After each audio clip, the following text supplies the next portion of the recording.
I'm Jill, and today I'm here with Gianna. She is the 24th person voted out of Survivor Bloomsburg Season 2 and the 8th member of the jury. So with that being said, let's start out by discussing how you heard about Survivor Bloomsburg and why did you want to compete this season?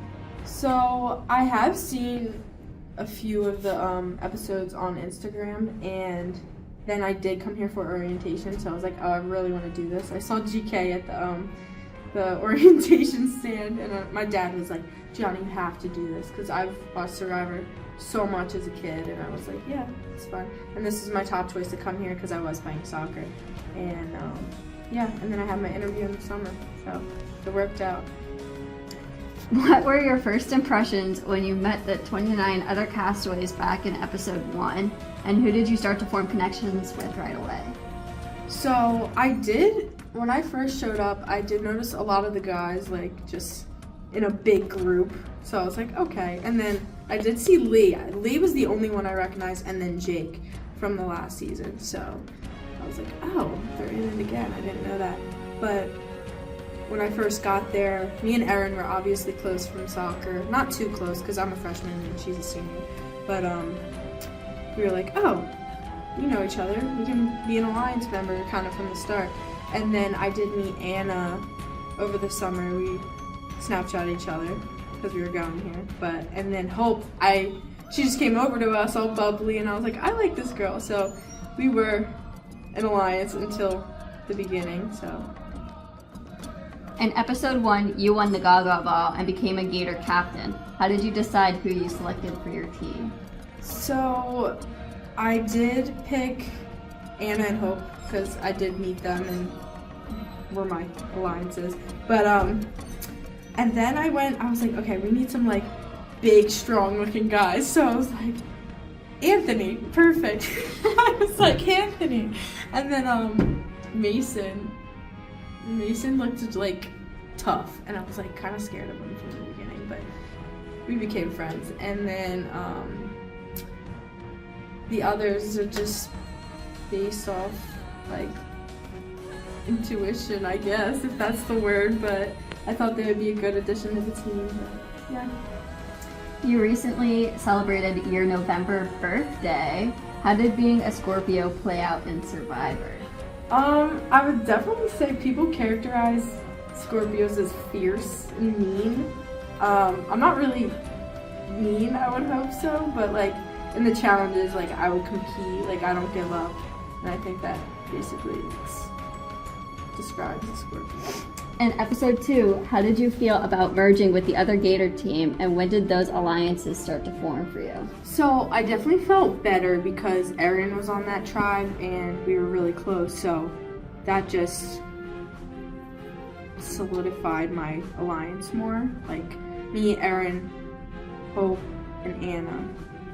And then I did meet Chase, which I wasn't too close with him. And I'd say I got closer to him like episode 3, I would say. But I don't know, it just made me more confident, like being able to like meet new people and work together. In episode 3, if Claire was there and your team lost, would the results have been different at Tribal Council with Gator? So I do think that since she did play last game, she got so far, she was sort of a threat. I did want to try to work with her, but I don't know, I think keeping past players in the game was risky. I'm surprised Lee and Jake got so far, but other than that, I think it would have been the same result. Tell us about the night you did the escape room.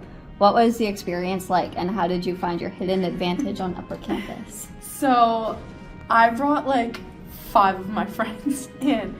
I don't know, they're just so invested in Survivor and they love coming and supporting me. So we were like, okay, we're gonna go do this and we're gonna like get it quick. So we came here really early, and compared to the Survivor people in line, I was the first one to have that escape room, so that was an advantage that I came earlier.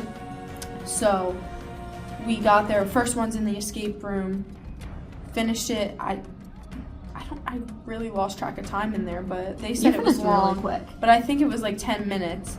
So and it was the hardest one. It was pretty hard, but we put it all together.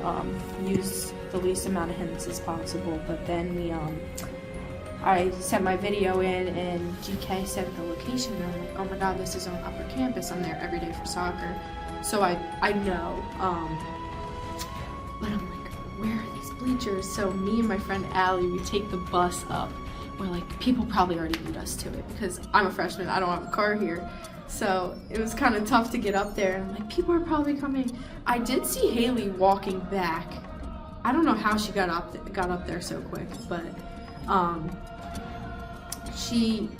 was like, she probably beat me to it, but there's probably different locations. So I had the ones under the bleachers, and I was looking and looking, and I could not find it. I was like, I almost gave up until I'm like under the bleachers, and it blends in because it's the brown bag. It blends in with the ground, and I'm like, oh my god, thank god I got it. And that was the extra vote advantage, which that's clutch when it comes to, I think in that point I was with, I don't know if I was with half the Pythons yet, but with numbers in that sense.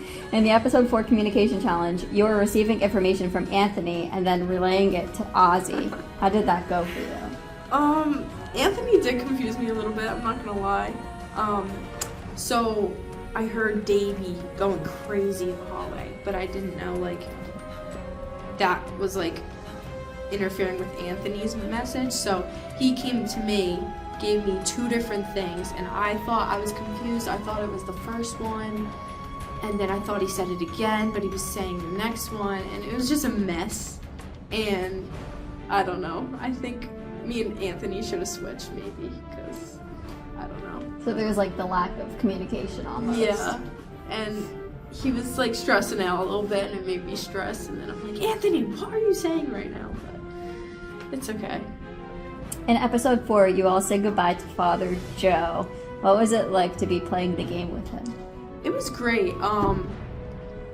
His name explains it all. He was like our father of our tribe. In his exit interview, he was saying how me, Aaron, and Hope made that nickname. Deep Dive Bingo Challenge, and how you felt it went for you. I felt really good going into that.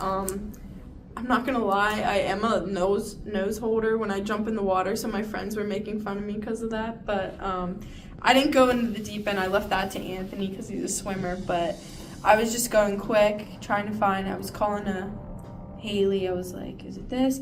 I got it in like 3, so it was pretty quick. The other team was struggling a little bit, so I was like confident. Like I knew we were gonna win, but. It was fun. It was a fun challenge. In episode 5, did you know that Aaron and or Anthony had found the actual fugglers at the pool that night? I did. And a funny story with that is I thought the papers on the door were the fugglers because there was 4 of them. And then I was like, okay, I'm gonna take one for myself. I told Hope and Aaron, and just in case, like there was some on the diving board, I'm like, Aaron, you have to come get this. Like, this is the fuggler. And then turns out it wasn't. And then I think that tribal, I asked GK, I was like, is this the fuggler or something? And he didn't answer. But yeah, I did know that Aaron and Anthony had the fuggler. In episode 5, what were your thoughts about how the merger happened with breaking players up into 4 groups with 4 different challenges and a quick tribal council at the pool? I hated that because that's where I lost all my keys, and I did not need to play all my keys there. And I think that definitely did hurt me, but the challenge was hard. It was some face puzzle, and Cameron and Jack got that, and then me and Trey got sent to tribal. And it sucks because we didn't get to talk to anyone. So going in, I was so paranoid. I'm like, I'm probably on the chopping block. I go in there and I see Jake, and I'm like, oh, Jake. Very unpredictable in a sense. And then Hope walks in, and I'm like, oh my gosh. And then Aaron walks in, and I'm like, great. Half the Gators are in on tribal. And I think it was, couldn't talk, so it was just based off what we thought too. What was it like not being able to talk in that tribal council at all? It was stressful. Like every tribal you go talking, and then this one you're like, oh my gosh, it could be me tonight. So. In episode 6, as a soccer player, tell us about the penalty soccer kickoff challenge. I was excited. Me and Erin were on different teams, so I think it was fair. I did shank one over the net, but then I sort of walked in, calmed down, and scored a few. But the ball was really flat, so I will say that made a difference in the challenge. Did being that close to the net, was it harder for you to kind of feel how hard you were gonna kick it? Yeah, because I don't know, I underestimated it, so. Underestimated that distance a little bit. And how flat the ball was and In episode 6, how did it feel to compete with Chase and Hope on the tire flip challenge?